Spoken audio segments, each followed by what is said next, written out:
유럽산 생존줄? 아니요, 됐습니다. 우리 한국은 그냥 우리 길 가겠습니다. 지금 전 세계 외교가가 그야말로 발칵 뒤집혔습니다. 러시아의 칼날 앞에 선 핀란드와 스웨덴이 나토 승인 한 장에 목숨을 걸고 눈물을 흘릴 때 단 한 나라 대한민국만이 유럽 전체가 내민 금빛 초대장을 쓰레기통에 던져버렸기 때문입니다. 대체 왜일까요? 일본이 그 낡은 성벽에 문지기라도 시켜달라며 비굴한 로비를 벌일 때 한국은 이미 그 성벽 자체가 무너질 시한폭탄이라는 걸 간파하고 있었습니다. 남들에겐 생명줄인 동맹이 한국에겐 왜 발목을 잡는 족쇄에 불과했던 걸까요? 전 세계 전문가들이 한국의 소름 돋는 성우 안에 경악할 수밖에 없었던 통쾌한 반전 스토리 지금 시작합니다. 영상을 시청하신 후 마음에 드신다면 좋아요와 구독 버튼을 꾹 눌러주세요. 여러분의 관심이 저에겐 큰 힘이 됩니다. 그럼 바로 시작하겠습니다. 핀란드는 울면서 매달렸습니다. 스웨덴은 수십 년간 지켜온 중립국의 자존심을 내려놓았죠. 나토에 가입하기 위해서였습니다. 살기 위해서요. 가입 승인 한 장을 받으려고 튀르키예 앞에서 머리를 숙이고 천문학적인 분담금을 약속하면서까지 비굴한 외교전을 펼쳤습니다. 그런데 같은 시기 유럽이 두 손 모아 초대장을 보낸 나라가 있었습니다. 군사 나토가 아니라 경제 나토였죠. 남들이 죽기 살기로 들어가려는 그 성벽 안을요. 그 나라는 초대장을 한번 훑어보더니 이렇게 말했습니다. 우리는 그 안에 들어갈 이유가 없습니다. 전 세계 외교관들이 얼어붙었습니다. 오만한 거냐고요? 저는 그 반대라고 봅니다. 냉혹할 정도로 정확한 계산이었죠. 그 계산의 내막을 아는 사람은 많지 않습니다. 저는 조지프 뱅크스입니다. 프린스턴 대학교 국제정치학 석좌 교수이자 백악관 국가안보회의에서 전략자문관을 지낸 사람이죠. 경제 나토가 왜 만들어졌는지부터 말씀드리겠습니다. 트럼프가 전 세계를 향해 관세 폭탄을 터뜨렸죠. 동맹이고 뭐고 없었습니다. 유럽도 예외가 아니었고요. 동시에 중국은 히토류를 무기로 쓰기 시작했습니다. 반도체를 만들려면 히토류가 필수인데 그 공급을 틀어막아 버린 겁니다. 유럽은 양쪽에서 목을 조이는 형국이 됐죠. 미국한테 맞고 중국한테 막히고 숨통이 끊어지기 직전이었습니다. 그래서 급조한 게 경제 나토입니다. 유럽의 리뉴 유럽 그룹이 주도했죠. 경제적으로 뭉쳐서 미국과 중국의 압박을 버텨보자는 구상이었습니다. 그런데 이 구상에는 치명적인 구멍이 있었습니다. 유럽이 가진 게 뭡니까? 브랜드는 있습니다. 역사도 있죠. 그런데 지금 세계 경제를 실질적으로 돌리는 핵심 제조 능력은 없습니다. 첨단 반도체를 양산할 수 있는 공장이 유럽에 있습니까? 없습니다. 전기차 배터리를 대량 생산할 수 있는 설비가 있습니까? 없죠. 경제 동맹이라는 건 결국 만드는 힘이 뒷받침되어야 의미가 있는 건데 유럽은 그 힘을 잃어버린 지 오래입니다. 그래서 유럽이 초대장의 1순위 수신자로 한국을 찍은 겁니다. 한국은 이 능력을 전부 가진 지구상에서 거의 유일한 나라니까요. 이 초대장에는 캐나다와 호주도 포함되어 있었습니다. 이 두 나라는 자원은 풍부하지만 제조 능력이 약하죠. 캐나다는 광물을 캐지만 그걸 반도체로 바꿀 공장이 없고 호주는 리튬을 퍼내지만 그걸 배터리 셀로 만들 기술이 없습니다. 경제 나토의 구조를 냉정하게 들여다보면 이런 그림이 나옵니다. 유럽이 시장을 제공하고 캐나다와 호주가 원자재를 대고 그걸 실제 제품으로 만들어내는 건 한국이 하는 거죠.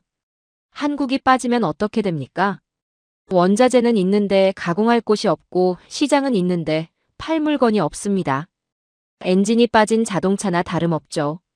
한국 없는 경제 나토는 설계도만 있고 공장이 없는 산업단지와 같습니다. 물리적으로 작동이 안 되는 구조입니다. 그런데 한국이 이 초대장을 받아들고 가장 먼저 한 일이 뭔지 아십니까? 세부 문건을 뜯어본 겁니다. 거기엔 교묘한 조항이 숨어 있었죠. 위기시 자원 공유라는 이름으로 한국이 비축한 히토류와 반도체 물량을 유럽에 우선 배정한다는 내용이었습니다. 동맹을 맺자는 게 아니었습니다. 한국의 창고 열쇠를 복사하려던 겁니다. 한국은 이 구조를 꿰뚫어봤죠. 그리고 초대장을 돌려보냈습니다. 교수님, 그러면 한국이 모든 동맹을 거부하면서 혼자 가겠다는 건가요? 국제사회에서 고립되는 위험은 없는 건가요? 핵심을 찌르는 질문입니다. 보통은 맞는 말이죠. 혼자 서면 위험합니다. 그런데 고립이라는 게 성립하려면 상대가 나를 필요로 하지 않아야 합니다. 한국을 필요로 하지 않는 나라가 지금 이 지구상에 있습니까? 유럽은 한국 없이 스마트 공장을 돌릴 수 없고, 캐나다는 한국 없이 자원을 제품으로 바꿀 수 없고, 호주는 한국 없이 배터리 공급망을 완성할 수 없습니다. 미국조차 한국 반도체 없이는 전투기 한 대를 띄울 수 없는 상황이죠. 한국은 고립될 수가 없는 나라입니다. 전 세계가 한국 없이는 하루도 돌아가지 않는 구조가 이미 완성되어 있으니까요. 고립은 약자의 공포입니다. 대체 불가능한 나라에게 고립이라는 단어는 존재하지 않죠. 그리고 이 대체 불가능함을 가장 극적으로 보여준 장면이 하나 있습니다. 기술력이 아니라 품격의 이야기입니다. 이란에서 준전쟁 상태가 벌어졌을 때의 일입니다. 미사일이 하늘을 가르는 상황에서 나토 가입국들이 뭘 했는지 아십니까? 미국, 영국, 독일, 프랑스. 집단 안보를 외치던 이 나라들이 가장 먼저 한 일은 대사관 문을 닫는 것이었습니다. 위험하다는 이유로요. 성벽 안에서 서로를 지키겠다고 맹세한 나라들이 성벽 밖에서 총소리가 나니까 문을 걸어 잠근 거죠. 그런데 그 폭격이 쏟아지는 한복판에서 내려오지 않은 깃발이 하나 있었습니다. 태극기였습니다. 한국 대사관은 불을 끄지 않았죠. 단 한 명의 국민이라도 남아있으면 우리는 철수하지 않는다. 이게 한국의 원칙이었습니다. 나토에 가입하지도 않은 나라가 나토 가입국들이 도망친 자리를 지키고 있었던 겁니다. 그 결과가 어떻게 됐는지 아십니까? 전 세계에서 유일하게 작동하는 외교 채널이 한국 대사관이 됐습니다. 각국의 정보가 한국으로 모이기 시작했죠. 비겁한 동맹 10개보다 끝까지 남는 책임감 하나가 더 큰 권력을 만든다는 걸 한국이 증명해버린 겁니다. 자, 이제 전체 그림을 보시죠. 핀란드와 스웨덴은 살기 위해 성벽 안으로 기어들어갔습니다. 일본은 명찰을 지키느라 나라 곳간을 비우고 있죠. 캐나다와 호주는 한국이라는 엔진 없이는 경제 동맹의 구조 자체가 성립되지 않습니다. 나토 가입국들은 폭격이 시작되자 가장 먼저 문을 닫았고요. 한국은요? 초대장을 거절하고 성벽 밖에 섰습니다. 폭격 속에서도 자리를 지켰고 그 어떤 클럽의 명찰 없이도 전 세계의 산업과 안보를 쥐고 있었죠. 한국이 거절한 건 초대장이 아닙니다. 낡은 세계의 질서를 거절한 겁니다.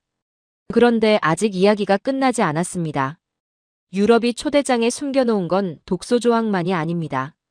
한국의 기술을 빨아들이기 위해 유럽이 뒤에서 얼마나 치밀한 구조를 짜놓았는지, 그리고 그 구조가 하나하나 무너져 내린 과정을 다음에 보여드리겠습니다. 유럽이라는 화려한 가면 뒤에 숨겨진 진짜 얼굴을 공개하죠. 유럽이라는 대륙이 지금 실제로 어떤 상태에 빠져 있는지 나라별로 하나씩 뜯어보겠습니다. 영국부터 가죠. 산업혁명의 발상지입니다. 증기기관을 발명하고 전 세계에 공장이라는 개념을 퍼뜨린 나라죠. 그 나라가 지금 어떤 상황에 처해 있는지 아십니까? 노후 원전이 수명을 다하면서 국가 전체가 대정전 위기에 몰려 있습니다. 전기가 끊기는 겁니다. 새 원전을 지어야 하는데 영국이 먼저 손을 내민 곳은 프랑스였습니다. 같은 유럽이니까요. 그런데 결과가 어땠는지 아십니까? 건설비가 당초 예산의 2배로 뛰었습니다. 공사 기간은 끝이 보이지 않을 정도로 늘어났고요. 미국 원전도 사정이 비슷했습니다. 기술은 있는데 현장에서 실행하는 능력이 사라진 거죠. 그래서 영국이 결국 어디를 보기 시작했는지 아십니까? 사막 한복판 아랍에미리트에서 예산 안에 정해진 기간 안에 원전을 완공해낸 나라입니다. 한국이죠. 영국의 에너지 전문가들 사이에서 한국 원전은 이제 여러 선택지 중 하나가 아닙니다. 사실상 유일한 답이 되어가고 있죠. 산업혁명을 시작한 나라가 불을 켜기 위해 한국 엔지니어를 불러야 하는 시대가 온 겁니다. 이런 나라가 한국한테 경제 동맹에 들어오라고 제안했다는 거 아닙니까? 동맹이 아니죠. 전기 좀 살려달라는 구조 요청이었던 겁니다. 프랑스는 더 흥미롭습니다. 마크롱 대통령이 공식 석상에서 한 발언이 있죠. 유럽은 유럽 무기를 사야 한다. 한국 방산을 정면으로 겨냥한 말이었습니다. 유럽의 자존심을 지키겠다는 거죠. 낮에는 이렇게 말합니다. 그런데 밤에 무슨 일이 벌어지고 있었는지 아십니까? 프랑스 방산 기업들이 한국과 조용히 기술 제휴를 타진하고 있었습니다. 프랑스가 자랑하는 전투기에 들어가는 정밀 타격 체계와 레이더 기술에 한국의 부품과 소프트웨어가 필요하기 때문이죠. 이거 없으면 전투기가 온전히 작동하지 못합니다. 카메라 앞에서는 한국을 견제하고 카메라 뒤에서는 한국 기술을 구하는 겁니다. 한 나라의 대통령이 공식 석상에서 한 말과 그 나라 기업들이 실제로 하는 행동이 정반대라는 건 그만큼 절박하다는 뜻이죠. 자존심으로 버틸 수 있는 단계를 이미 넘어섰다는 겁니다. 독일은 또 다른 차원의 문제를 안고 있습니다. 방산 이야기를 해드리죠. 러시아가 우크라이나를 침공한 뒤 유럽 전체가 무기가 필요해졌습니다. 독일은 유럽 방산의 종주국이라는 자부심이 있었죠. 그런데 현실은 어땠습니까? 우크라이나 전쟁이 1년 넘게 이어지면서 나토 전체의 포탄 재고가 바닥났습니다. 유럽이 수십 년간 무기를 만드는 대신 서류를 만들고 있었다는 게 전쟁터에서 드러난 겁니다. 나토 사무총장이 전 세계를 돌면서 포탄을 구했습니다. 그때 72시간 안에 수만 발을 보급할 수 있는 능력을 보여준 나라가 어디였는지 아십니까? 한국이었죠.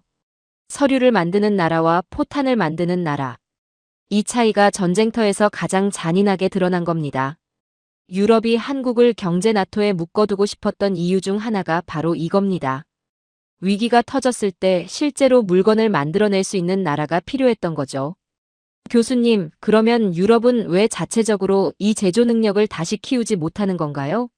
돈이 없는 것도 아니고 기술력이 아예 없는 것도 아닐 텐데요. 핵심적인 질문입니다. 돈은 있습니다. 유럽은 여전히 부유하죠.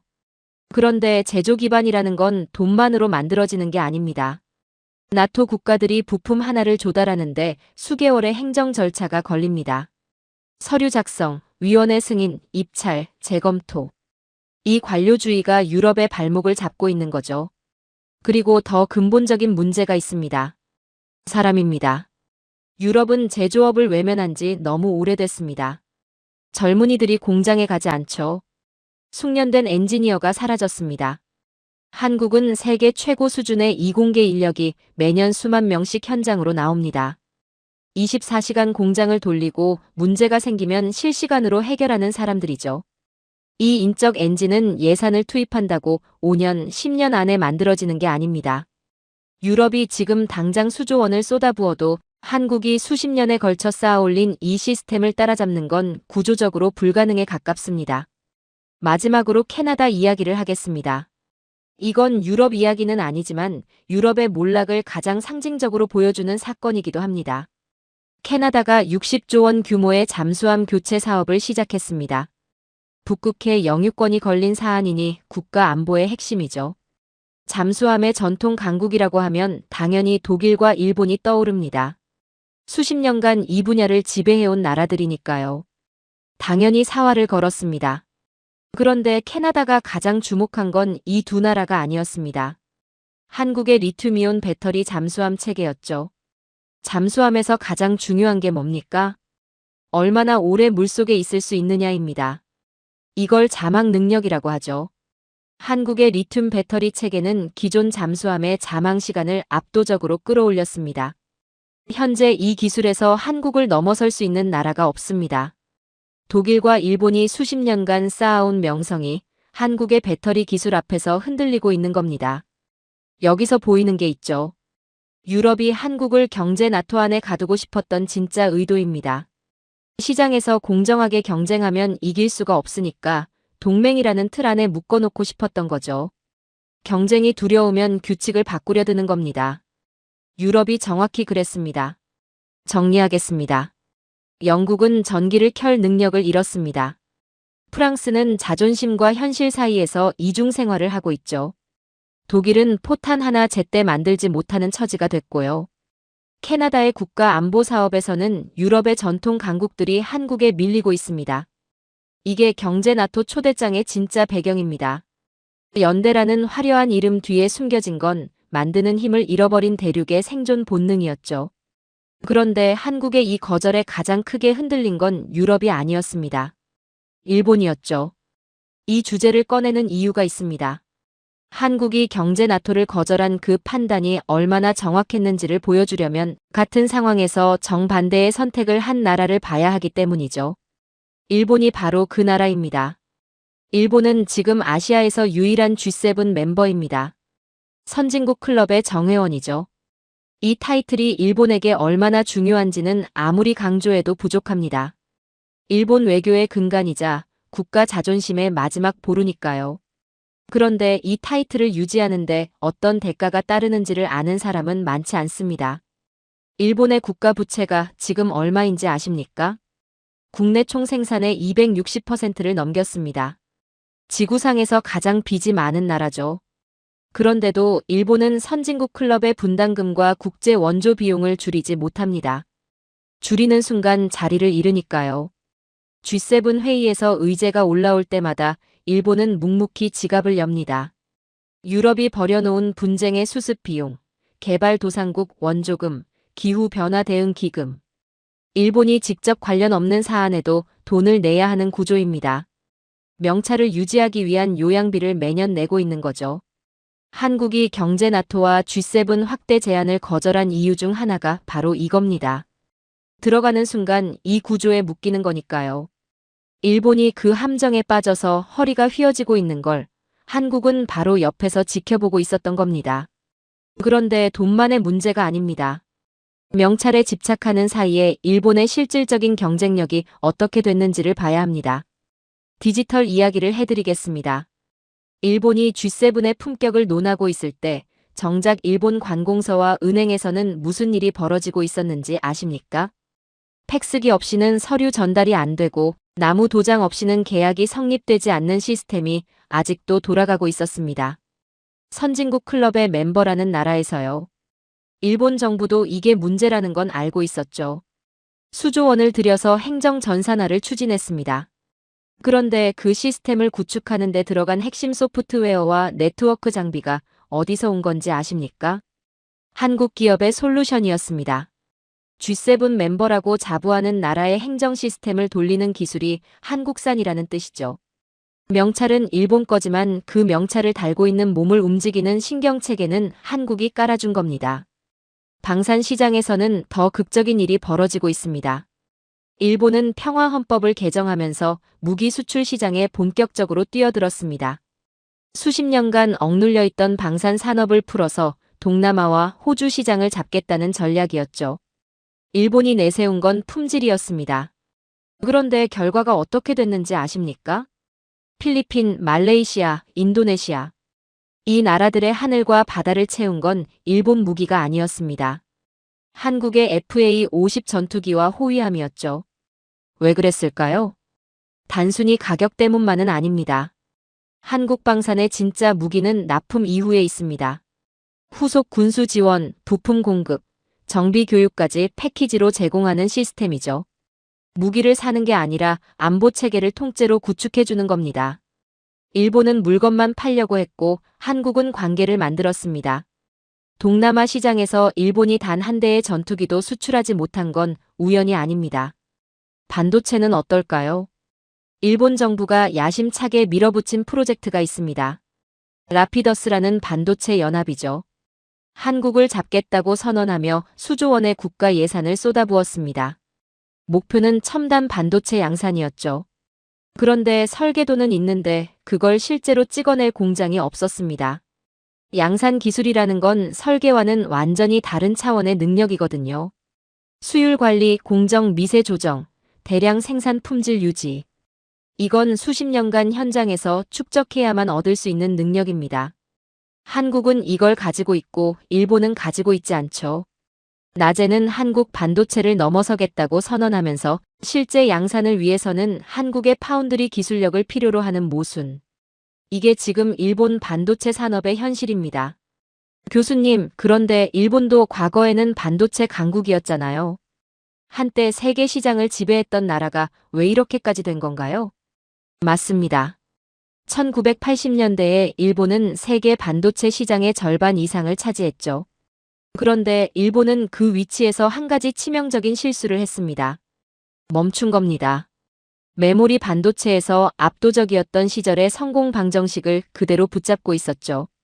세상이 시스템 반도체로, 파운드리로, 초미세 공정으로 넘어갈 때 일본은 움직이지 않았습니다.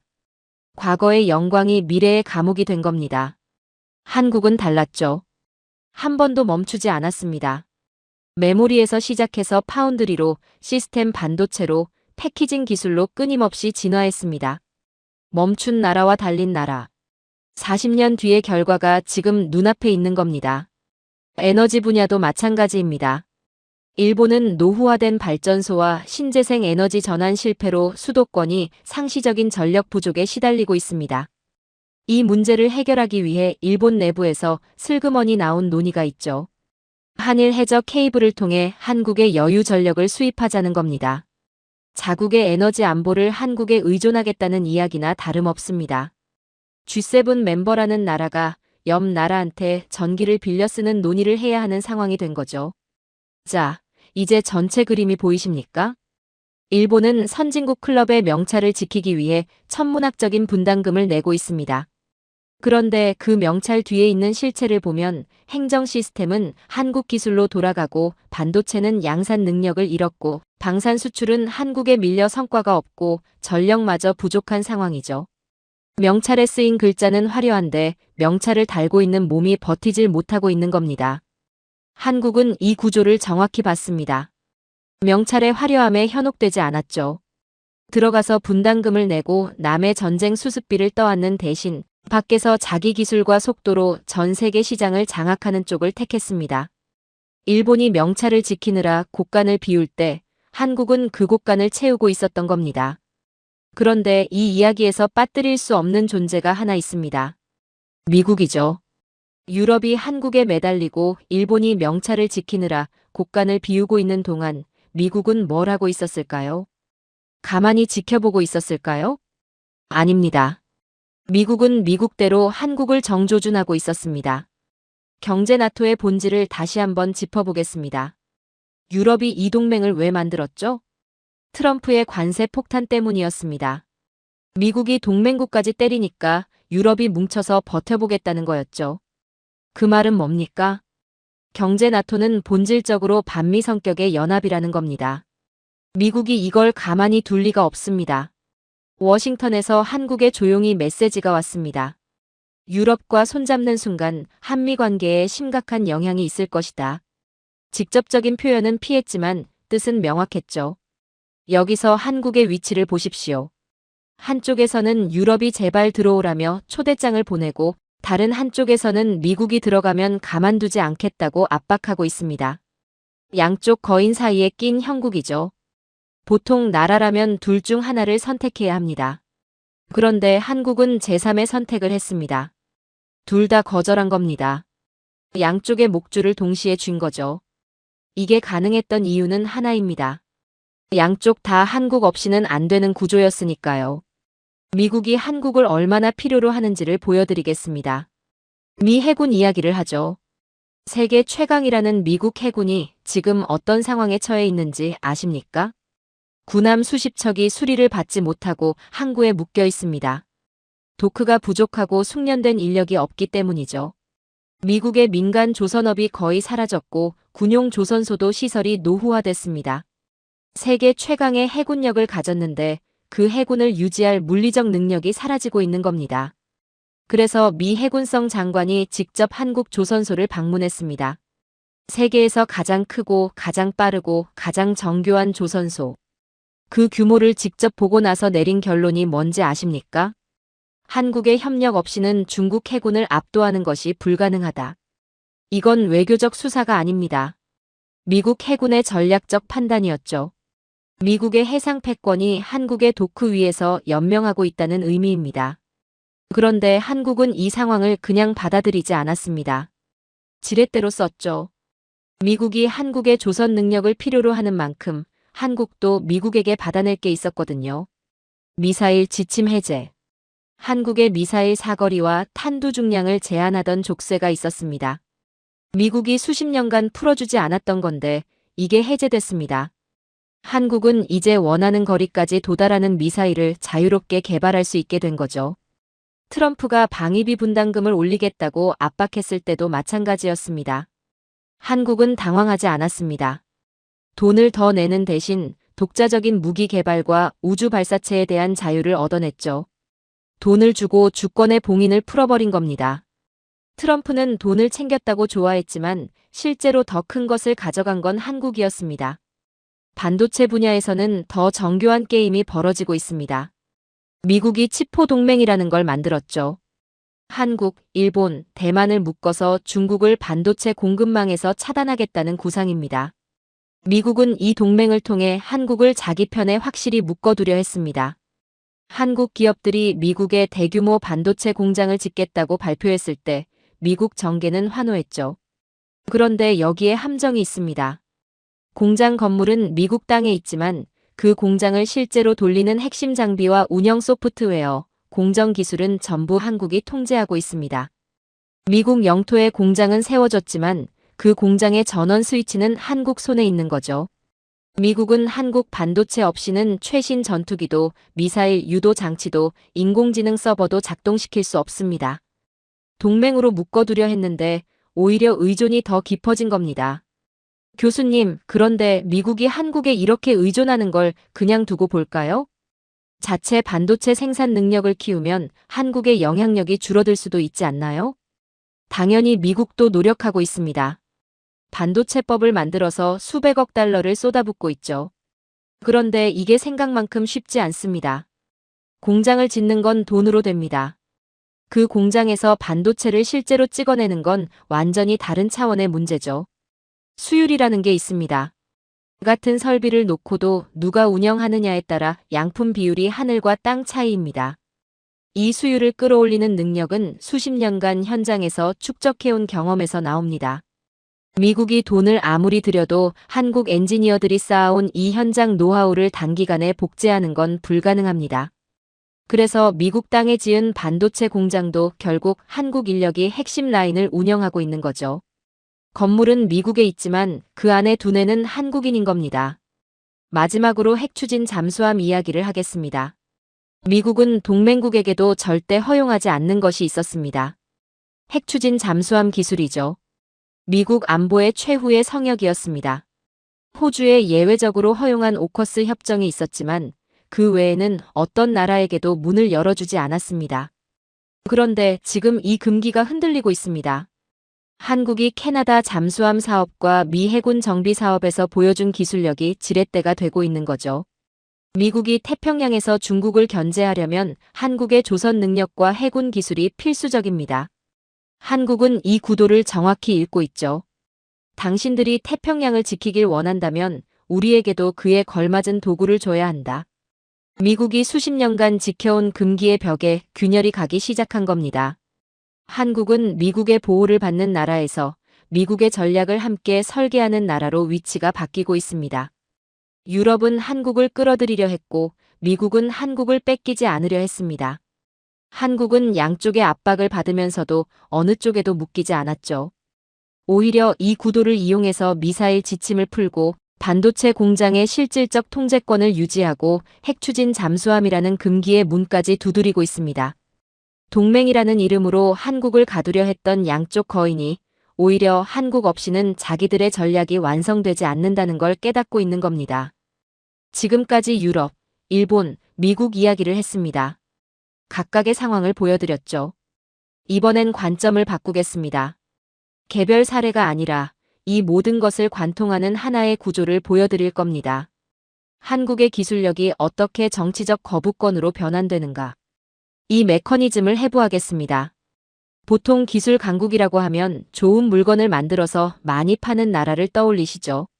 한국이 그 수준에 머물러 있다면 경제 나토를 거절하지 못했을 겁니다. 좋은 물건을 파는 나라는 대체가 가능하니까요.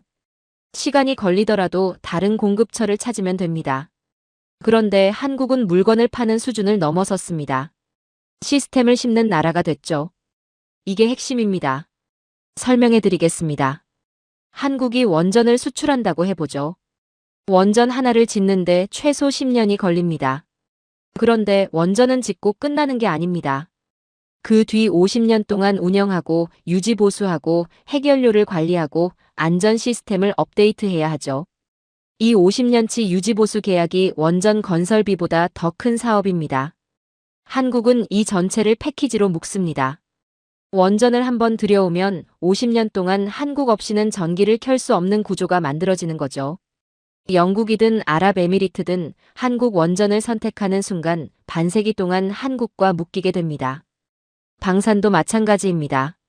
한국이 무기를 팔 때 무기만 넘기고 끝나지 않습니다. 후속 군수 지원, 부품 공급, 정비 교육, 소프트웨어 업데이트까지 패키지로 들어갑니다. 동남아 국가들이 한국 전투기와 호위함을 선택한 결정적인 이유가 이거였죠. 무기 하나를 사는 게 아니라 안보 체계 전체가 한국과 연결되는 겁니다. 한국이 업데이트를 멈추면 레이더가 먹통이 되고 미사일 유도가 멈추고 정비 매뉴얼이 작동하지 않습니다. 한번 들어오면 빠져나갈 수 없는 구조. 이건 무역이 아닙니다. 기술적 동맹입니다. 계약서에 서명하지 않아도 자동으로 한국에 종속되는 동맹이죠. 여기서 한 단계 더 들어가 보겠습니다. 특허 이야기입니다. 미국과 유럽은 원천 기술을 가졌다고 자부합니다. 그건 맞는 말이죠. 반도체의 기초 이론, 배터리의 화학적 원리, 이런 것들은 서구에서 나왔습니다. 그런데 문제가 있습니다. 원천 기술과 양산 기술은 완전히 다른 세계입니다. 이론을 아는 것과 그걸 실제로 수백만 개씩 찍어내는 건 하늘과 땅 차이거든요. 그리고 이 양산 공정에 관한 특허를 한국이 촘촘하게 깔아놓았습니다. 반도체 제조 공정에서 한국의 특허를 피해서 칩을 만드는 건 사실상 불가능합니다. 배터리도 마찬가지죠. 미국 땅에 공장을 지어도 그 공장에서 나오는 제품마다 한국에 로열티를 내야 하는 구조입니다. 한국은 앉아서 전 세계 제조업의 통행세를 걷는 위치에 올라선 겁니다. 그런데 이 구조가 진짜 무서운 이유는 따로 있습니다. 이게 하나의 산업에만 적용되는 게 아니라는 거죠. 반도체, 배터리, 원전, 방산, 조선, 스마트 제조 시스템. 이 모든 분야에서 동시에 이 구조가 작동하고 있습니다. G7 국가들의 국경을 감시하는 레이더에 한국산 부품이 들어가 있습니다. 통신망을 유지하는 장비에 한국 기술이 깔려 있죠. 겉모습은 강대국인데 속을 열어보면 한국산 부품이 혈관처럼 얽혀 있는 겁니다. 한 분야만 의존하는 거라면 시간을 들여 대체할 수 있겠죠. 그런데 모든 분야가 동시에 한국에 연결되어 있으면 이건 대체가 아니라 체제 전환의 문제가 됩니다. 그 비용과 시간은 어떤 나라도 감당할 수 없는 수준이죠. 교수님, 그런데 한국이 이렇게 핵심적인 위치에 있다면 오히려 위험한 거 아닌가요? 여러 나라가 연합해서 한국을 견제하거나 기술을 빼앗으려는 시도가 있을 수도 있잖아요. 예리한 질문입니다. 실제로 그런 시도가 없는 건 아닙니다. 유럽의 경제 나토 제안 자체가 어떻게 보면 한국을 틀 안에 가둬서 기술 접근권을 확보하려는 시도였으니까요. 그런데 이 시도가 왜 실패했는지를 보면 답이 나옵니다. 한국의 기술 권력은 한 사람, 한 기업, 한 특허에 집중되어 있지 않습니다. 수만 명의 엔지니어가 매년 현장에 투입되고 수천 개의 기업이 공급망을 형성하고 수십만 건의 양산 특허가 그물처럼 얽혀 있죠. 이걸 빼앗으려면 한국이라는 나라 전체를 통째로 복제해야 합니다. 한두 개의 기술을 빼가는 건 가능할 수 있어도 이 시스템 전체를 복제하는 건 불가능합니다. 서구가 제조업을 버리고 금융으로 간 수십 년 동안 한국이 쌓아올린 이 생태계는 돈으로도 시간으로도 모방할 수 없는 것이 되어버렸습니다. 이게 한국이 경제 나토를 거절할 수 있었던 궁극적인 이유입니다. 단순히 기술이 좋아서가 아닙니다. 기술이 시스템이 되고 시스템이 종속 구조가 되고 종속 구조가 정치적 거부권이 된 겁니다. 한국이 아니라고 하면 상대국의 공장이 멈추고 군함이 서고 전기가 꺼집니다. 이런 나라한테 동맹에 가입하라고요? 가입하는 순간 그 거부권이 약해집니다. 동맹의 규칙에 묶여서 자유롭게 거절할 수 없게 되니까요. 밖에 있기 때문에 강한 겁니다. 성벽 안에 들어가는 순간 성벽의 규칙을 따라야 하니까요. 자, 여기서 숫자 이야기를 해보겠습니다. 25조 원이라는 숫자를 말씀드린 적이 있죠. 한국이 G7에 들어가면 매년 내야 하는 분담금입니다. 이 숫자를 다시 꺼내는 이유가 있습니다. 한국이 이 돈을 안 내고 대신 뭘 했는지를 보여드려야 하거든요. 거절의 진짜 가치는 아낀 돈이 어디로 갔는지에서 드러납니다. 한국은 그 돈을 용인과 평택에 쏟아부었습니다. 세계 최대 규모의 반도체 메가 클러스터를 짓는데요. 낡은 클럽의 정회원 증서를 액자에 걸어두는 대신 지구상에서 가장 거대한 제조기지를 세우는 쪽을 택한 겁니다. 그 결과가 어떻게 됐는지 아십니까? 전 세계 빅테크 기업들이 한국 앞에 줄을 서고 있습니다. G7에 가입했다면 서구의 눈치를 보며 분담금을 내고 있었을 겁니다. 거절했기 때문에 전 세계가 한국에 돈을 내는 구조를 만들어낸 거죠. 25조 원짜리 명패를 거절하고 그보다 수십 배 큰 산업 제국의 기초를 놓았습니다. 이게 첫 번째 이득입니다. 돈의 흐름을 바꾼 거죠. 그런데 두 번째 이득이 더 큽니다. 자유입니다. G7이든 경제 나토든 가입하는 순간 진영에 묶입니다. 서방의 대중국 제재에 동참해야 하고 중동 정책에서 미국과 보조를 맞춰야 하고 러시아와의 관계에서도 유럽의 입장을 따라야 하죠. 외교적 자유가 사라지는 겁니다. 한국은 이 족쇄를 차지 않았습니다. 그 결과 어떤 일이 벌어지고 있는지 아십니까? 한국은 미국의 동맹이면서도 중국과 비즈니스를 합니다. 중동 왕실과 직접 거래하면서 원전과 방산 계약을 따내고 있죠. 동남아에서는 한국이 새로운 파트너로 떠오르고 있고 아프리카에서는 한국의 개발 협력 모델이 서구의 원조 방식을 대체하고 있습니다. 진영에 갇힌 나라들은 한쪽 시장에만 접근할 수 있습니다. 한국은 전방위로 열려 있죠. 명분은 일본에게 줬고 실리는 한국이 다 가져간 겁니다. 이 구조를 좀 더 구체적으로 보여드리겠습니다. 일본이 G7 멤버로서 어떤 제약을 받고 있는지를 보면 한국이 뭘 피한 건지가 선명해집니다. 일본은 G7의 공동 입장에 묶여서 중국과의 관계를 자유롭게 설정하지 못합니다. 서방이 중국을 제재하면 일본도 따라가야 하죠. 그런데 일본 경제의 최대 교역국이 어딥니까? 중국입니다. 최대 고객을 적으로 돌려야 하는 모순 속에 갇혀 있는 거죠. 한국은 이 함정에 빠지지 않았습니다. 서방과 협력하면서도 중국 시장을 유지하고 중동과 거래하면서도 미국과의 관계를 해치지 않는 유연함을 확보한 겁니다. 진영에 갇히면 선택지가 줄어듭니다. 밖에 있으면 모든 문이 열려 있죠. 여기서 G7 회의 자체의 실효성을 한번 따져보겠습니다. G7 정상회의에서 공동성명이 나오죠. 기후변화 대응, 공급망 안정, 디지털 경제 규범. 거창한 말들이 쏟아집니다. 그런데 이 성명서에 적힌 내용을 실제로 실행하려면 뭐가 필요합니까? 반도체가 필요하고 배터리가 필요하고 원전 기술이 필요하고 제조 인프라가 필요합니다. 이걸 가진 나라가 테이블에 앉아있지 않으면 성명서는 종이 쪼가리에 불과하죠. 한국이 빠진 G7 성명서는 실행력이 없습니다. 정회원이 아닌 나라의 참여 여부가 G7 전체의 영향력을 좌우하는 상황이 된 겁니다. 가입하지 않았기 때문에 분담금도 안 내고 의무도 없고 자유롭게 움직이면서도 G7보다 더 큰 실질적 영향력을 행사하고 있는 거죠.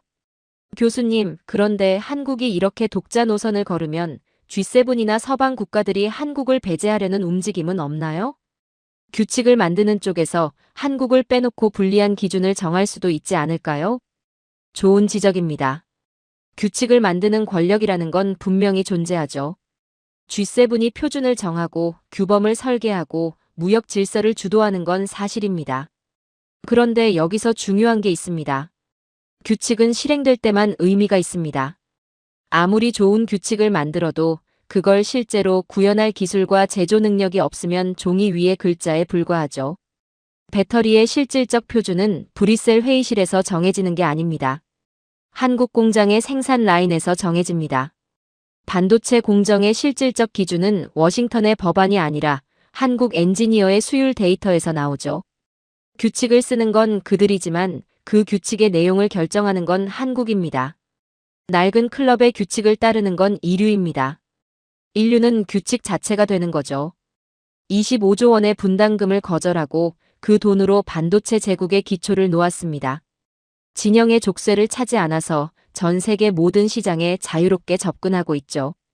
G7에 가입하지 않았는데도 G7보다 더 큰 실질적 영향력을 행사하고 있습니다. 한국의 거절은 실수가 아니었습니다. 역사상 가장 냉정하고 치밀한 실리 계산이었죠. 경제 나토 이야기로 다시 돌아가겠습니다. 한국이 거절한 뒤 이 동맹이 실제로 어떻게 됐는지를 보여드릴 차례입니다. 결론부터 말씀드리죠. 작동하지 않고 있습니다. 한국이 빠진 경제 나토가 왜 먹통이 됐는지를 구체적으로 보여드리겠습니다. 이 동맹의 구상은 이랬죠. 유럽이 시장을 제공하고 캐나다와 호주가 원자재를 대고 핵심 제조는 한국이 맡는다. 그런데 한국이 빠졌습니다. 원자재는 있는데 가공할 곳이 없고 시장은 있는데 팔 물건이 없는 구조가 된 거죠. 유럽이 이걸 자체적으로 메우려고 시도했습니다. 반도체 자립을 선언하고 배터리 공장을 짓겠다고 발표하고 방산 생산 라인을 복원하겠다고 했죠. 그런데 선언만 잔뜩 나오고 실제로 돌아가는 건 거의 없습니다. 왜냐하면 공장을 짓는 건 돈으로 되지만 그 공장을 실제로 돌릴 인력과 시스템이 없으니까요. 경제 나토는 한국이라는 엔진을 전제로 설계된 구조였는데 그 엔진이 빠진 채로 출발하려니 바퀴가 굴러가지 않는 겁니다. 유럽 내부에서 재미있는 현상이 벌어지고 있습니다. 독일과 프랑스의 경제지들이 연일 한국을 분석하는 특집을 쏟아내고 있죠. 한국의 속도와 결단력을 배워야 한다. 왜 우리는 한국처럼 하지 못하는가? 이런 논조입니다. 과거에 유럽이 한국을 분석할 때는 재벌 구조의 리스크나 성장 모델의 한계를 지적하는 게 주류였습니다. 지금은 완전히 뒤집어졌죠. 자기들의 시스템이 왜 멈춰버렸는지를 한국과 비교하면서 반성하고 있는 겁니다. 규제에 묶여 움직이지 못하는 관료주의, 제조 현장을 버린 판단, 빠르게 변하는 세상에 적응하지 못하는 구조. 이 모든 것의 반대편에 한국이 있다는 걸 이제야 인정하기 시작한 거죠. 경제 나토를 제안한 쪽이 이제 한국을 교과서로 삼고 있다는 건 이 동맹의 전제 자체가 틀렸다는 걸 스스로 인정하는 것이나 다름없습니다. 그러는 사이에 한국은 뭘 하고 있는지 아십니까? 경제 나토 같은 틀에 갇히지 않고 자기만의 네트워크를 만들어가고 있습니다. 중동 이야기를 해드리겠습니다. 사우디아라비아와 아랍에미리트. 세계 에너지 시장의 핵심 플레이어들이죠. 이 나라들이 지금 서구권과의 관계를 재조정하고 있습니다. 미국 중심의 금융 시스템에 대한 피로감, 유럽의 인권 압박에 대한 반감. 이런 것들이 쌓이면서 중동은 새로운 파트너를 찾고 있는 겁니다. 그런데 조건이 있습니다. 기술력이 있어야 하고 서방과 연결되어 있되 서방에 종속되지 않는 나라여야 하죠. 미국과 손잡으면 미국의 규칙을 따라야 합니다. 중국과 손잡으면 서방의 제재 위험이 있죠. 어느 진영에도 완전히 묶여있지 않으면서 양쪽 모두와 자유롭게 거래할 수 있는 나라. 한국이 정확히 그 자리에 있습니다. 경제 나토에 들어가지 않았기 때문에 서방의 규칙에 묶여있지 않고 미국의 동맹이기 때문에 안보적 신뢰도 있죠. 이 독특한 위치 때문에 중동이 한국을 선택하고 있는 겁니다. 원전을 맡기고 방산 장비를 사고 스마트 시티를 함께 짓고 있죠. 중동 왕실의 계산은 단순합니다. 한국과 엮이면 미국도 유럽도 함부로 건드리지 못한다. 한국은 중동에서 서구 열강이 수십 년간 차지하고 있던 자리를 조용히 가져오고 있습니다. 동남아도 마찬가지입니다. 필리핀, 인도네시아, 말레이시아. 이 나라들이 안보 파트너를 고를 때 과거에는 미국 아니면 선택지가 없었습니다. 지금은 다릅니다. 한국이 전투기, 호위함, 방공 시스템을 패키지로 제공하면서 새로운 선택지가 된 거죠. 미국산보다 가격이 합리적이고 유럽산보다 납기가 빠르고 중국산보다 신뢰가 높습니다. 그런데 결정적인 차이가 하나 더 있습니다. 한국은 무기를 팔면서 정치적 조건을 달지 않습니다. 미국은 무기를 팔면서 외교적 보조를 맞추라고 요구하죠. 유럽은 인권 기준을 내세웁니다. 한국은 그런 조건 없이 기술과 시스템만을 제공합니다. 이 차이가 동남아 시장에서 한국의 점유율을 빠르게 끌어올리고 있는 겁니다. 교수님, 이 상황이 계속 유지될 수 있을까요? 한국이 지금은 유리한 위치에 있지만 국제 정세가 바뀌면 독자 노선이 오히려 위험해질 수도 있지 않나요? 솔직히 말씀드리겠습니다. 영원한 건 없습니다. 국제 정세는 항상 변하죠. 그런데 한 가지 변하지 않는 게 있습니다. 만드는 힘을 가진 나라는 어떤 정세에서도 살아남는다는 겁니다. 동맹이 바뀌고 진영이 재편되고 규칙이 다시 써져도 결국 물건을 만들어낼 수 있는 나라 앞에 세상이 줄을 섭니다. 한국의 위치는 동맹의 이름에서 나오는 게 아닙니다. 대체 불가능한 능력에서 나오는 거죠. 경제 나토가 무너지든 G7이 재편되든 한국의 공장과 엔지니어와 기술은 그대로입니다. 성벽은 무너질 수 있지만 만드는 힘은 무너지지 않습니다. 정리하겠습니다. 경제 나토는 한국 없이 작동하지 못하고 있습니다. 유럽은 한국을 교과서로 삼으며 자기 시스템을 반성하고 있죠. 그 사이에 한국은 중동과 동남아에서 서구가 수십 년간 차지하던 자리를 가져오고 있습니다. 경제 나토라는 성벽에 들어가지 않았기 때문에 가능한 일이죠. 성벽 안에 갇힌 나라들은 규칙에 묶여 움직이지 못하고 성벽 밖에 한국은 자유롭게 전 세계를 누비고 있습니다. 이제 마지막 이야기를 해보겠습니다. 지금까지 숫자와 전략과 기술의 이야기를 했습니다. 지금부터는 그 모든 것의 밑바닥에 흐르는 것을 말씀드리겠습니다. 한국이라는 나라를 한국이게 만드는 본질. 이건 반도체도 원전도 전차도 아닙니다. 나토라는 동맹의 본질이 뭔지 다시 한번 생각해 보겠습니다. 나토는 공포 위에 세워진 성벽입니다. 소련이 무서워서 뭉쳤고 러시아가 무서워서 유지되고 있죠. 공포가 접착제입니다.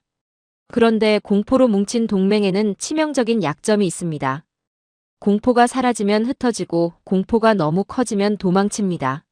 나토의 역사가 이걸 증명하고 있죠. 집단 안보라는 말이 있습니다. 한 나라가 공격받으면 모든 회원국이 함께 싸운다. 듣기엔 든든하죠. 그런데 이 말의 반대편을 보십시오. 한 나라가 전쟁을 시작하면 당신의 나라도 강제로 끌려간다는 뜻입니다.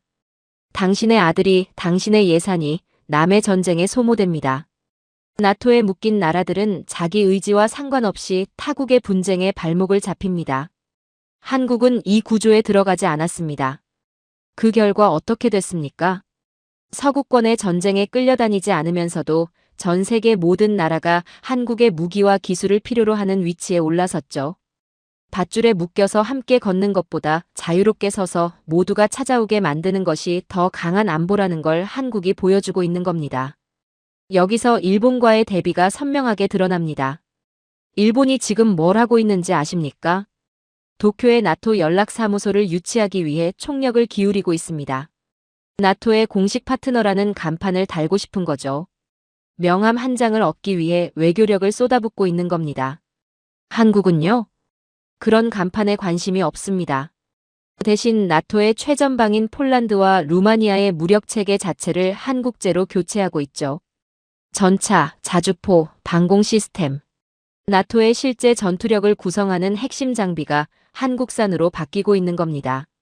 일본은 나토의 명함을 얻으려 하고 한국은 나토의 심장을 쥐고 있습니다. 실리와 명분. 이 차이가 시간이 갈수록 벌어지고 있죠. 그런데 제가 한국을 연구하면서 가장 깊은 인상을 받은 건 이런 전략적 계산이 아닙니다. 한국이 전 세계에서 신뢰를 쌓아가는 방식입니다. 과거의 강대국들은 어떻게 영향력을 확장했습니까? 군대를 보내서 점령했죠. 식민지를 만들고 자원을 빼앗고 자기들의 규칙을 강제했습니다. 나토도 본질적으로는 이 구조의 연장선입니다.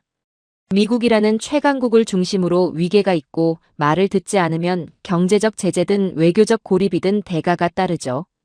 한국은 완전히 다른 방식으로 세계에 들어가고 있습니다. 한국이 개발도상국의 기술을 전수할 때 조건을 달지 않습니다. 정치 체제를 바꾸라고 하지 않고 인권 기준을 맞추라고 압박하지 않죠. 한국은 자기가 겪었던 것을 나눕니다. 전쟁으로 폐허가 됐던 나라가 어떻게 일어섰는지, 그 과정에서 무엇이 필요했는지를 경험으로 알고 있기 때문이죠. 이 진정성이 서구식 원조와 근본적으로 다른 겁니다. 서구의 원조에는 항상 조건이 붙습니다. 우리 말을 들어라. 우리 편에 서라. 우리 기준을 따라라. 한국은 이렇게 말합니다. 우리도 거기 있었다. 같이 가자. 이 차이가 중동에서, 동남아에서, 아프리카에서 한국에 대한 신뢰를 만들어내고 있는 겁니다. 총칼로 점령하는 게 아니라 신뢰로 들어가는 거죠. 교수님, 솔직히 여쭤볼게요. 교수님은 미국인이시잖아요. 미국의 전략 자문관이었던 분이 왜 이렇게까지 한국을 높이 평가하시는 건가요? 공정한 질문입니다. 저는 한국인이 아닙니다. 한국에 대한 감정적 애착도 없죠. 저는 30년간 국제 질서를 분석해온 사람입니다. 그 30년 동안 수많은 나라의 흥망을 지켜봤습니다. 강대국이 오만에 빠져 무너지는 것도 봤고 약소국이 전략을 잘못 써서 사라지는 것도 봤죠. 그런데 한국만큼 냉정하게 자기 위치를 파악하고 그에 맞는 선택을 일관되게 해온 나라는 본 적이 없습니다. 감정에 휘둘리지 않고 명분에 현혹되지 않고 실리를 계산하면서도 품격을 잃지 않는 나라. 이건 학자로서 인정할 수밖에 없는 겁니다. 제가 한국을 높이 평가하는 건 호의가 아닙니다. 데이터가 그렇게 말하고 있을 뿐이죠. 마지막으로 한 가지만 더 말씀드리겠습니다. 이란 이야기를 다시 꺼내는 이유가 있습니다. 폭격이 쏟아지는 한복판에서 내려오지 않았던 태극기. 나토 가입국들이 전부 도망친 자리를 지키고 있던 한국 대사관. 이 장면이 단순히 용기의 이야기가 아닙니다. 이 장면이야말로 한국이라는 나라의 본질을 가장 정확하게 보여주는 상징이죠. 한국은 성벽이 필요 없는 나라입니다. 반도체로, 원전으로, 조선으로, 방산으로 전 세계의 핵심 인프라를 쥐고 있으니까요. 그런데 한국이 진짜 강한 이유는 이 기술력 때문만이 아닙니다. 위험할 때 도망가지 않는 나라이기 때문입니다. 기술은 다른 나라도 언젠가 따라올 수 있을지 모릅니다. 하지만 폭격 속에서도 자리를 지키는 이 책임감은 하루아침에 만들어지는 게 아닙니다. 전쟁의 폐허에서 맨손으로 일어선 역사, 위기 때마다 스스로의 힘으로 버텨온 경험. 이런 것들이 쌓여서 만들어진 겁니다. 이건 돈으로 살 수 없고 기술로 복제할 수 없는 것이죠. 나토는 공포를 나눕니다. 한국은 미래를 나누죠. 나토는 성벽 안에 숨어서 서로를 지키겠다고 맹세하지만 정작 위험이 닥치면 가장 먼저 도망칩니다. 한국은 성벽 없이 서 있으면서 끝까지 자리를 지킵니다. 아직도 누군가의 초대장을 기다려야 한다고 생각하십니까? 아직도 낡은 성벽 안에 들어가야 안전하다고 믿으십니까? 한국은 이미 증명했습니다. 초대장이 필요 없다는 것을, 성벽이 필요 없다는 것을. 오늘의 사연은 여기까지입니다. 서구 열강이 낡은 연대안의 자리에 집착할 때 우리는 스스로 독자적인 지배자의 길을 선택했습니다. 폭격 속에서도 끝까지 현장을 지킨 태극기는 도망친 동맹들을 압도하는 진짜 강대국의 위험입니다. 세계 최강의 무력이 우리 기술 앞에 무릎을 꿇은 순간 이미 지구촌의 실질적 주권은 우리 손으로 넘어왔습니다. 강대국들이 우리에게 어느 줄에 설지 강요하던 시대는 끝났으며 이제 우리가 세계의 운명을 결정합니다. 낡은 질서를 뒤로하고 홀로 우뚝 선 대한민국의 위대한 서사시는 이제 인류가 나아갈 새로운 이정표가 되었습니다. 긴 영상 시청해주셔서 감사합니다. 내일은 더 좋은 영상으로 찾아오겠습니다.